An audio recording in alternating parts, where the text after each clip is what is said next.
Thank you all for attending today's USA Gymnastics webinar covering new age marketing for member clubs, digital marketing tips to help further you in your business.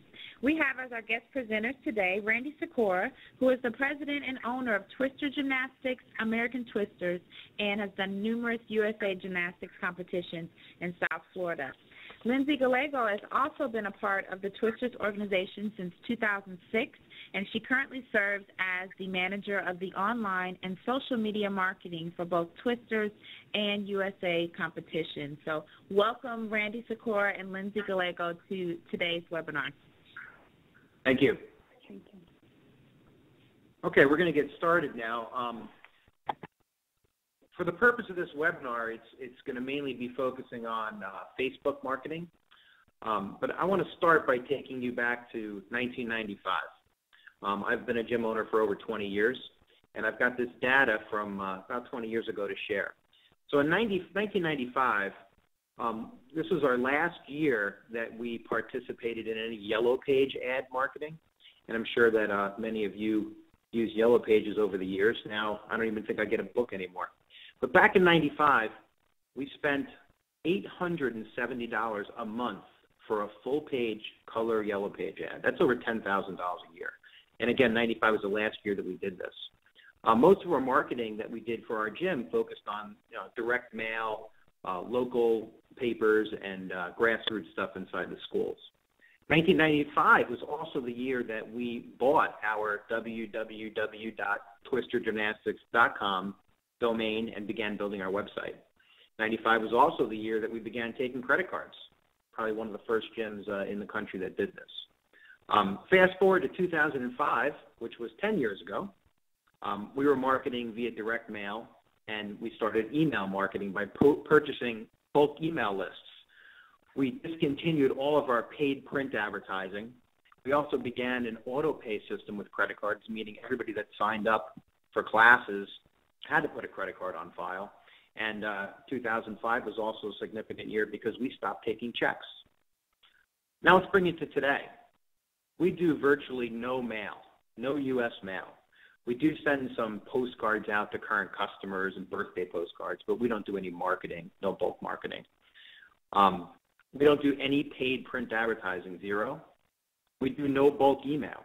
We do emails to current customers, but nothing, no blind emails in bulk. We are, however, heavily focused in Facebook marketing. So this has been like our 20-year paradigm shift of marketing, and we're going to talk about how to drive some of this traffic to your door using Facebook. Let me start off by saying this. Someone may not be as good as you at teaching cartwheels, but they may be better at marketing than you, and therefore they're going to get more traffic. A few quick caveats. This presentation is not about retaining customers or providing great customer service. It's all about driving traffic by creating a virtual and social brand recognition program for your gym. You want to be known as the local place to go for gymnastics, and we're going to do this by capturing people's short attention span and what they see on their handheld device via Facebook and in their news feeds. We want you to be clickable, meaning we want people to say, wow, I want to click on that post. And we want this to be done in somewhat of an unconscious way, so it blends into their Facebook environment that they currently have.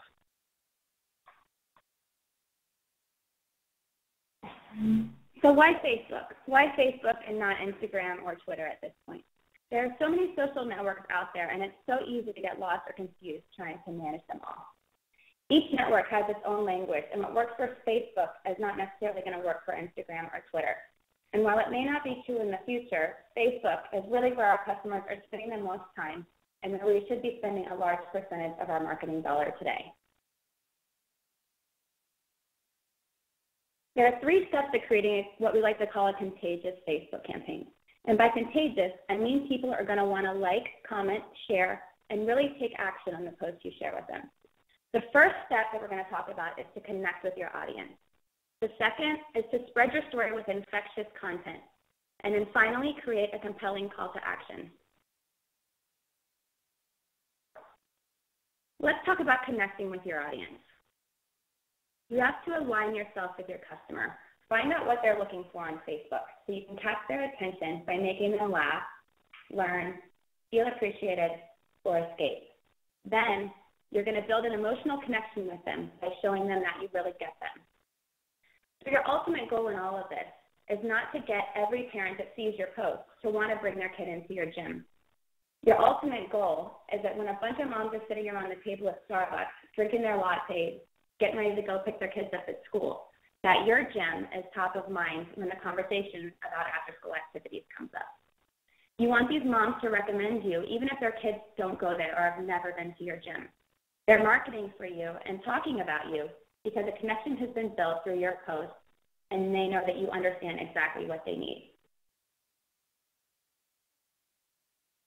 So how do you make that connection? You first define your customer, and then you define how you want your customer to see you. And then you're going to create a bridge between the two through your paid post. So what does this look like? Say you're trying to get a date. In order to get a date, you first need to know what kind of guy or girl you're looking for. Most importantly, you need to know what kind of person they're looking for. So let's say you're at a bar. Someone across the bar catches your eye, and you think of a way to try to catch their attention in a respectable way. So maybe you notice the girl you're looking at is singing along to the song that's playing on the radio. You approach her by saying, "Hey, I love this song. You want to dance?" She's far more likely to say yes than if you were to approach her with something more direct, like, "Hey, do you want to go to dinner with me?" Just the same way a customer is more likely to want to hear from you if you direct the conversation towards something that is more congruent with their interest than, "Hey, you want to bring your kids to your gym? We have foam pits." So once a common ground is established between what your customers want and how you want them to see you, you're going to bridge the gap through paid posts, showing them a combination of what they want to see and how you want them to see you. Let's take a look at an example. So here's an example of a post we did to connect with our audience. We identified that our customers are really interested in healthy living, and they're also really busy. So we wanted to show these health-conscious moms that we really get them. So we put this post together offering them some healthy snack ideas that they could make in between school and their activities.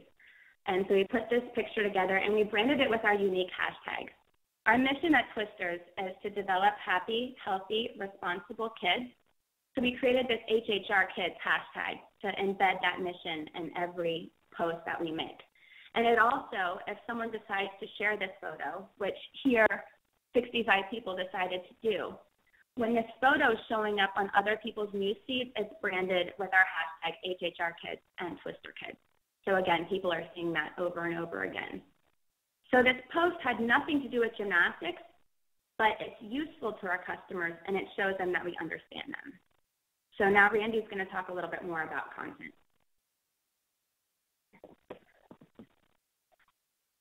Okay, let's talk about spreading this message. It's somewhat of a paradox. You want to be very unique, but at the same time, you want to blend into their flow of what's on their newsfeed.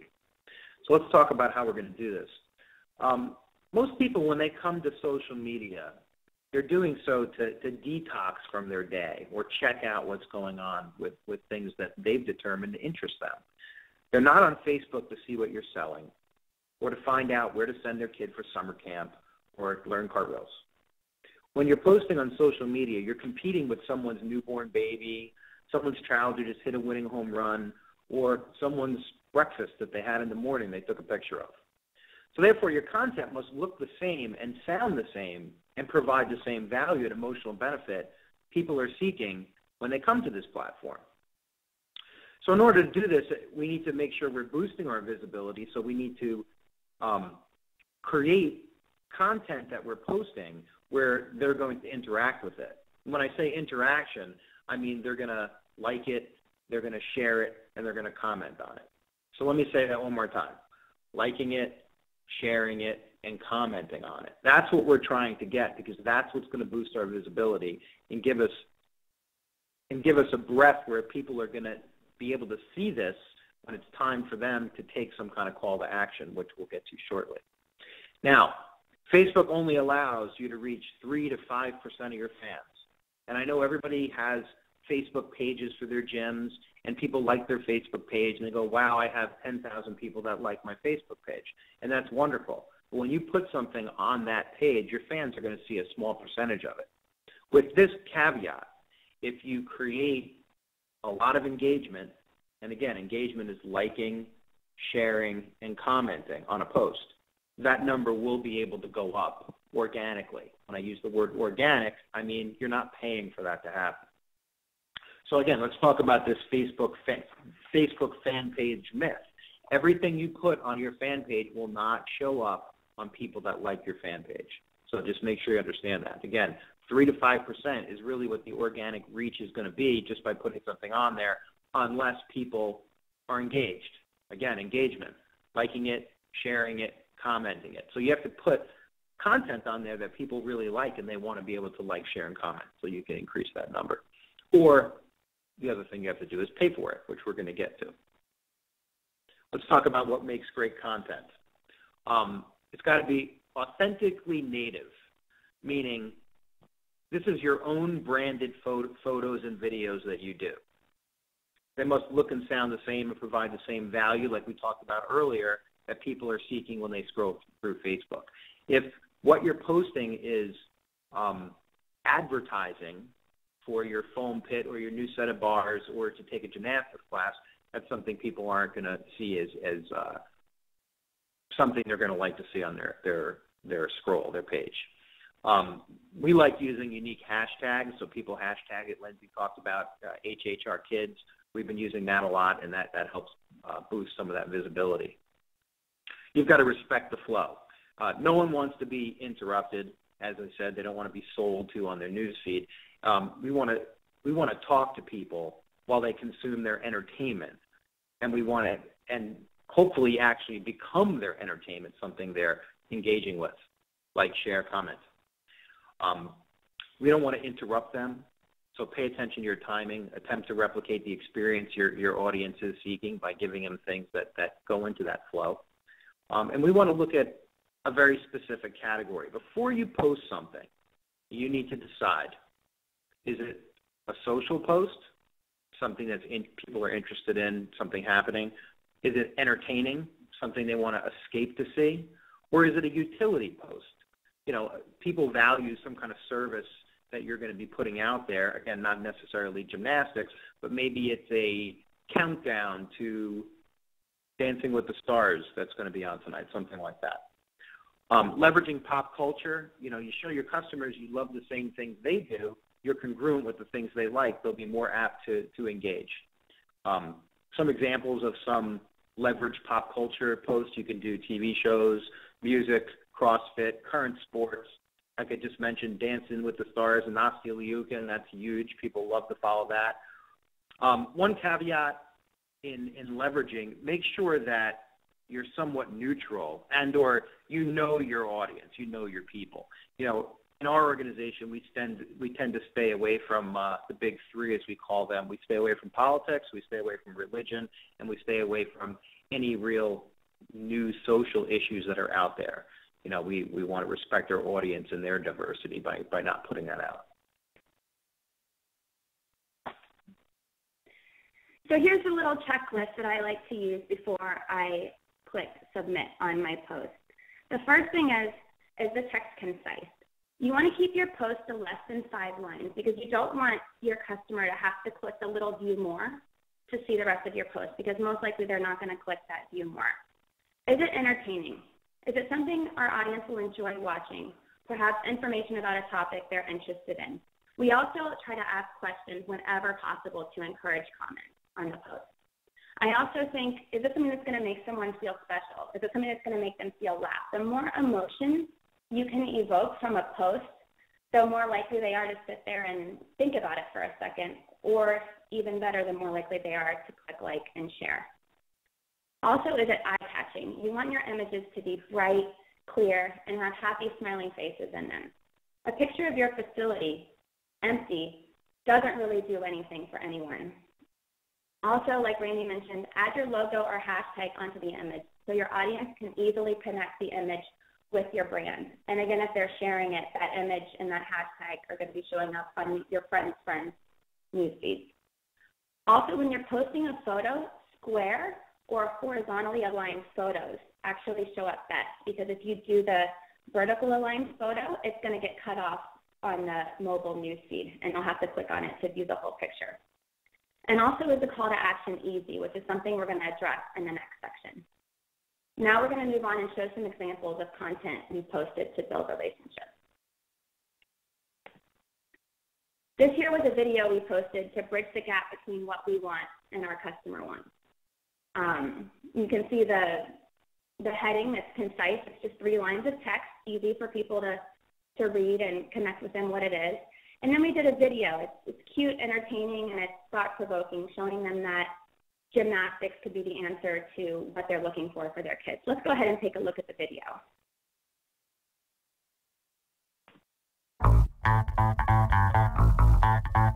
I learn something new every day. Gymnastics makes me fat. My favorite part of gymnastics is being with my friends. It makes you better at sports. My favorite part of gymnastics is the trampoline.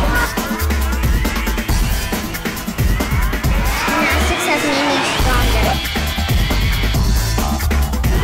Gymnastics rock!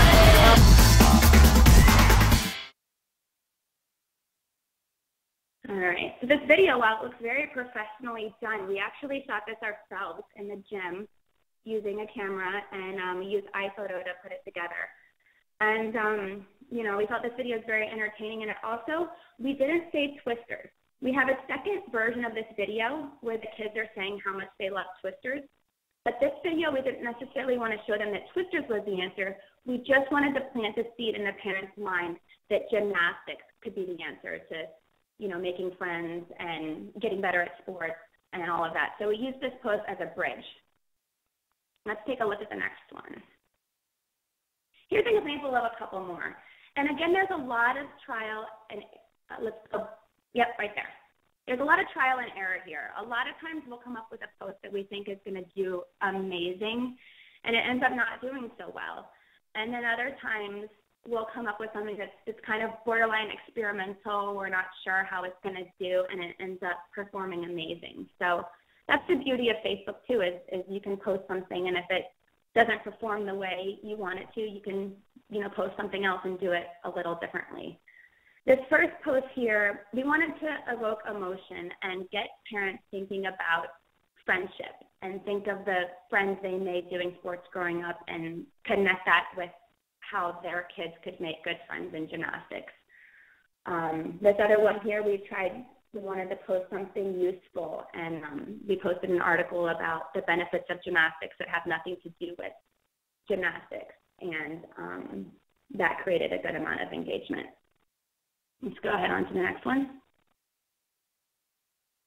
Here's a video. I was just in the gym one day, and with my iPhone, I took a video of one of our elite girls practicing her bar routine, and I wanted to post it. But instead of just saying, watch this cool bar routine, I wanted to post something that would really get a lot of people outside of our general gymnastics viewership to watch the video. So I said, who do you think's breathing harder after this amazing routine, Michaela or Coach Gary? And it created a lot of engagement. If you see, we had 172 likes and 10 comments and 7 shares. So let's take a look at the video. Check, and front. Good. Here we go. Slash in and 1, 2. And lock. Yes, lock. Right. Lock. And throw. Shift, shift, squeeze, slap. Who knows where they're going? The bar strength, I would like you to stay lining up right here. Great, and so if you saw on the last slide, we're not going to move on quite yet. Yeah, okay, so if you saw on the last slide, the video had over 2,500 views, and this was in less than 24 hours. And so that many views was because it was so engaging, with 172 people liking it 10 people commenting and 7 people sharing it, this video was able to get a much wider reach than we feel had we just posted, watch this cool bar routine. All right, we can go ahead and move on to the next slide now. So here's an example of what not to do. Let's take a look at this post here. First off, you can see that this image was actually a flyer that was screenshotted into a post. So if you're scrolling your news feed and this comes up, it's not really clear what you're looking at when you see it. So most people are probably going to scroll through. And if they do happen to click on the image to see what it's all about, they're going to have to zoom and really squint their eyes to see what it's all about. And most people, when they're scrolling Facebook, they just don't have the time to do what this post is asking the person to do. And also it's set vertically, so it'll be cut off when it's on a mobile device. And you really want your customers to be able to tell what a post is about at a 2-second glance, and this post doesn't accomplish that. So the third step is the call to action. Now it's time to ask your customer for the dance. This is when that connection that you've been working so hard to make through all of your posts is finally going to pay off. This is your time to post about your business. Ask them to come in, ask them to take action. And there's really no one way to do this because not all customers are going to buy the same. So this is something you and your team can have fun experimenting with.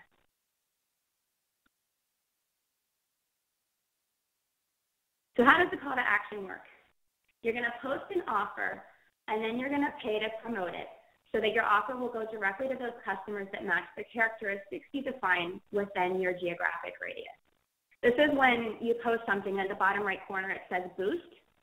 That's how you're going to pay to get your offer into your customer's newsfeed. And your offer could be anything. It could be something free. It could be an add-on for purchasing, offering a free class if you sign up for a week of camp, or simply asking them to tag their friends for an opportunity to win something. If you offer something free, you're going to generate more leads, but they may not be as qualified than if you're offering an add-on for purchasing. So you'll get less leads, but they'll be more qualified leads. So again, have fun experimenting, and you'll find out what type of offers work best for your audience. But whatever your offer, the most important thing is that it's mobile friendly. There's a statistic, 75% or more Facebook users are looking at their phones, scrolling Facebook on their phones.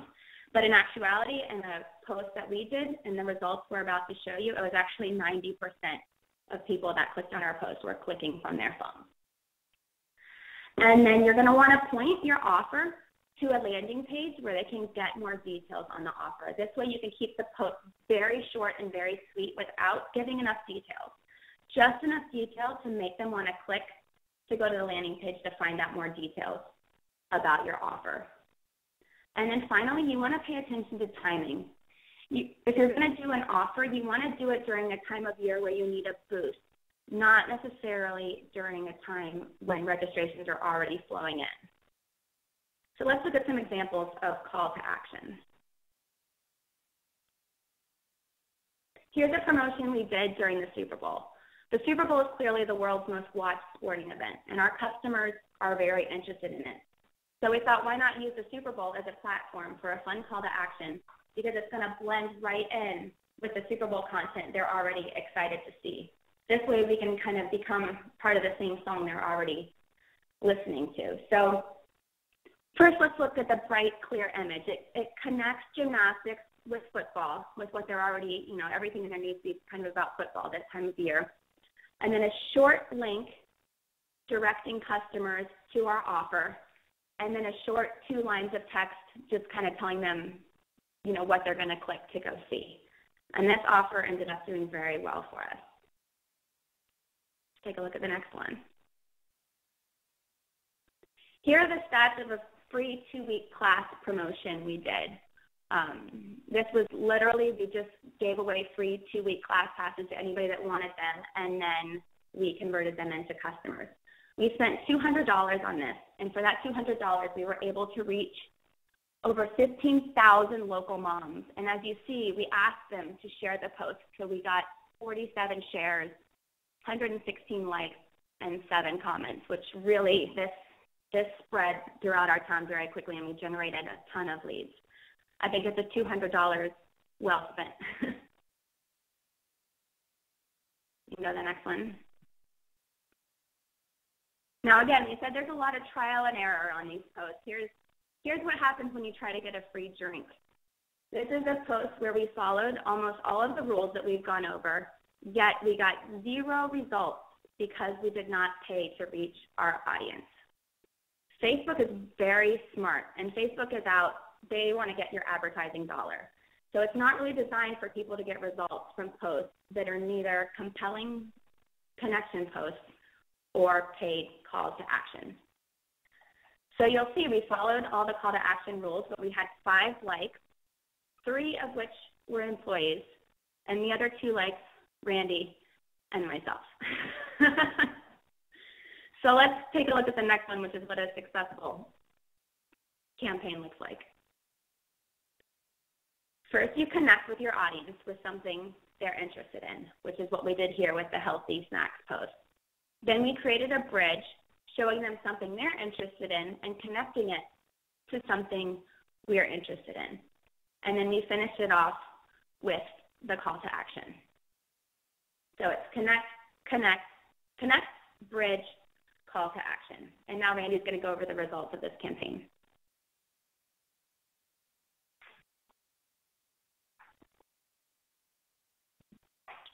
Okay, so with what we're talking about today requires a tremendous amount of research, a tremendous amount of learning, trial and error, experimenting, as Lindsay said, a lot of effort, and then you're going to come up with a great story about your social media marketing campaign.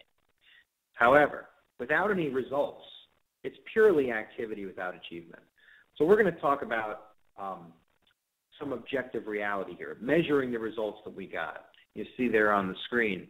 Let's talk first about the results from the free 2-week class. As Lindsay said, when you give something away free, you can generate a lot of leads, a lot of interest in what you're doing. However, the qualification of those leads may not be that high. But let's look at what really happened here. So we spent a total of $320 back in October on this 2-week campaign, free class campaign. Let me just explain. We don't do any free trials in our organization for our classes. Everyone has to pay. So if you're offering free trials, this might be something that becomes challenging if you'd like to try this. So we spent $320. We generated 78 actual leads that we were able to get in touch with. From those leads, we were able to land 10 new members. Our 1-week revenue, and that's the 1 week after the 2-week free time they were there, brought in 773 real dollars, which is a 242% return on our investment. Now, when we look at our 4-month cumulative tracking those people, we brought in almost $5,000. So that's pretty good, almost 1,500% return on that 320. The Super Bowl campaign that we did, we gave them half off their first month or half off their second class if they currently enrolled. So again, they're not free, so we might not generate as many leads. As you can see, we only generated 11 leads for that $300, but we did pick up 4 new members. We returned $254 in the first week, right after we did that, which is an 85% return. And you can see our 2-month cumulative is over 300%. So not bad. And we could go on and show you tons of different campaigns we did, but these are the ones that have performed real well for us in the last couple of months that we wanted to share with you.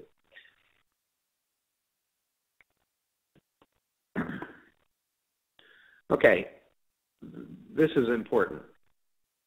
The top people that are coming into the marketplace, all the millennials, the 20-somethings and 30-somethings, they're learning how to do this right now, as I hope you guys are on this call.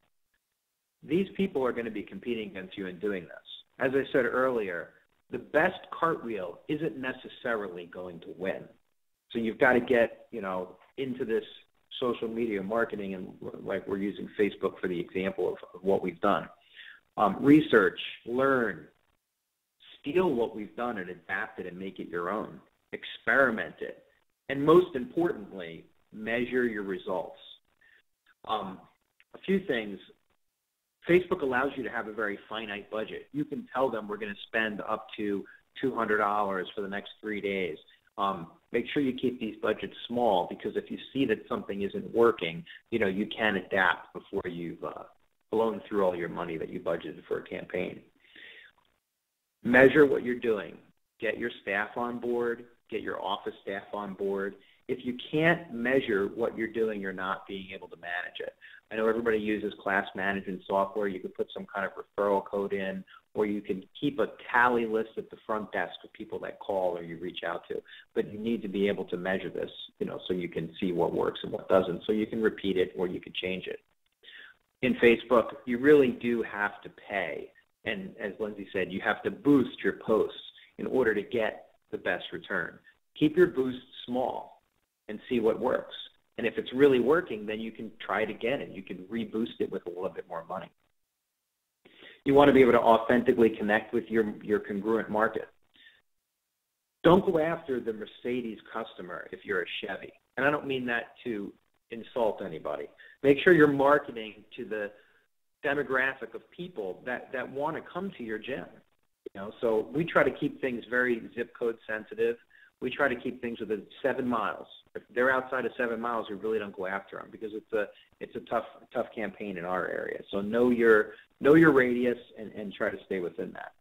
Like I said earlier, steal some of the things we've done or some of the things some other people have done. I mean, that's kind of what we've done. We've learned and we've gone out and we've taken other businesses.